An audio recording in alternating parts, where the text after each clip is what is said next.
ada hal yang mungkin kita merasa tidak sesuai, ya itu ya.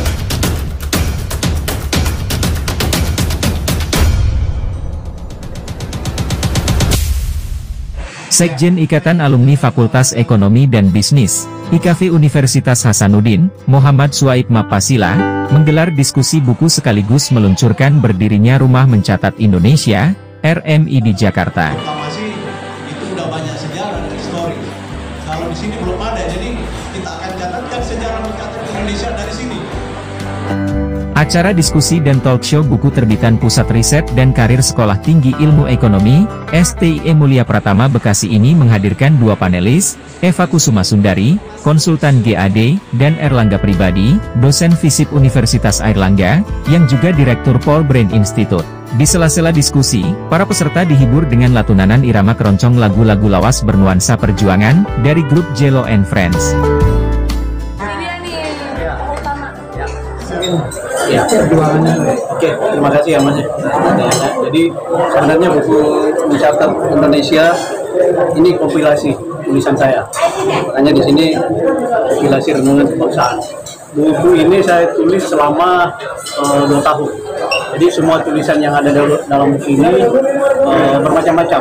Ada masalah politik, masalah ekonomi, masalah kenegaraan, maupun peristiwa-peristiwa yang update pada waktu saya tulis tulisan ini. Ini sebenarnya potret selama 2 tahun, dari 2022 hingga 2024. Kenapa saya luncurkan, kenapa saya lakukan seperti ini, karena kalau saya tidak bukan bisa tersebut hilang atau cecer ya. Ini bagian dari mendokumentasikan yang lebih baik, kalau tidak bisa hilang. Referensinya itu dari mana aja? Macam-macam Pak kalau ada referensi. Karena ini kan tulisan lepas sebenarnya. Dan ini sudah semua tulisan ini sudah dimuat di media nasional, di Kompas dan di Detik.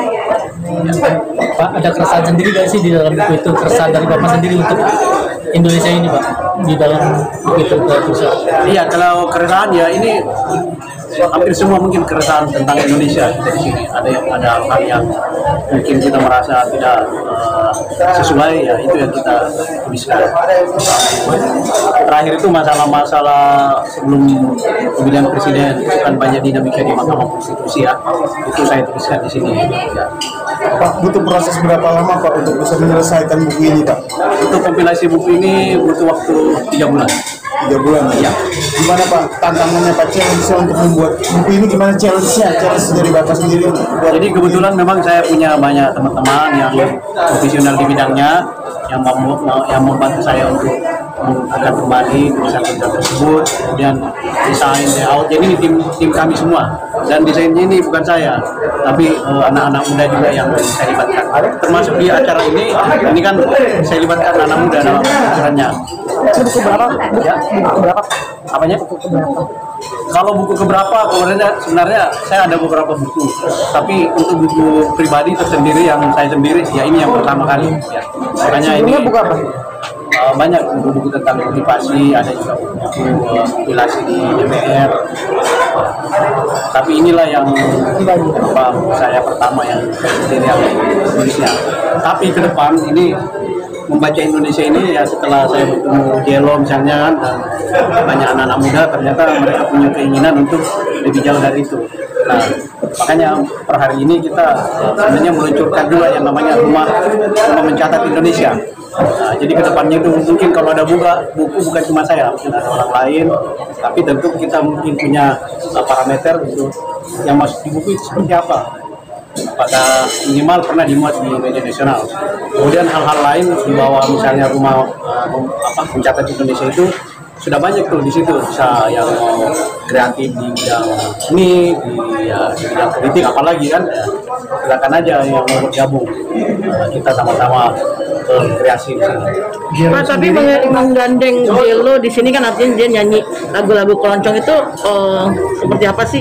Iya, jadi begini Mbak, awalnya ini saya kan ditawarin karena memang setiap yang namanya acara ya biasanya ada hiburan. Tapi ketika saya ditawarkan saya melihat yang biasa aja ya, kalau misalnya apa like musik biasa aja. Tiba-tiba saya kurang tahu, lupa saya tiba-tiba menemukan IG-nya Jello kan, wah ini bagus juga ini keroncong. Akhirnya sama tim saya bilang coba dicari tahu deh kalau misalnya di acara peluncuran buku kita ini kan kalau ada yang keroncong itu mungkin lebih menarik, karena apalagi kita melihat keroncong belakangan ini kan ini sudah tidak ada geliat lagi ya. Kita juga cuma mengenal mungkin kalau keroncong mungkin kayak Sundari Suboco kan, tapi itu kan kita juga tidak pernah dengar lagi. Itu ada di IG-nya dia, ada keroncong ya, kita jadi apa ya, surprise gitu kan, ada anak-anak muda yang mau menyanyi keroncong. Dan ternyata kita setelah perkenalan lebih jauh, kita dalami ternyata beliau memang anak biologis keroncong. Ya, kalau mau ditanyakan itu biologis seperti apa?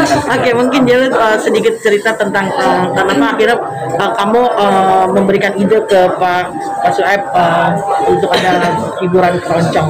Sebelumnya sih aku mau terima kasih dulu Pak Sueb udah mau mengundang aku di acara konsernya, udah mau apa namanya masih mau mengangkat budaya Indonesia, musisi-musisi juga kayak royalti gitu. Terima kasih banyak Pak perhatian sama kami.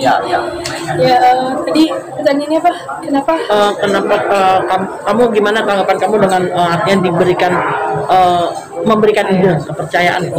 Iya aku senang banget karena masih ada orang-orang yang peduli sama budaya gitu, apalagi musik keroncong ya. Dan Pak Sueb juga sangat terbuka sekali pikirannya gitu. Dan aku bangga banget berada di sini, dikelilingi sama orang-orang hebat semua di sini, luar biasa. Kenapa kamu berpikiran untuk mengeluarkan ide untuk menyanyi keroncong itu? Mungkin dari kan tadi dibilangnya karena ada biologis, faktor biologis. Jadi awal itu ya karena aku terlahir dan besar di lingkungan keroncong. Kebetulan aku lahir di keluarga Mihils di kampung Tugu yang dikenal oleh musik keroncong, di mana musik keroncong lahir di rumahku. Jadi kan ya secara naluri karena darahnya memang sudah mengalir ya dengan sendirinya.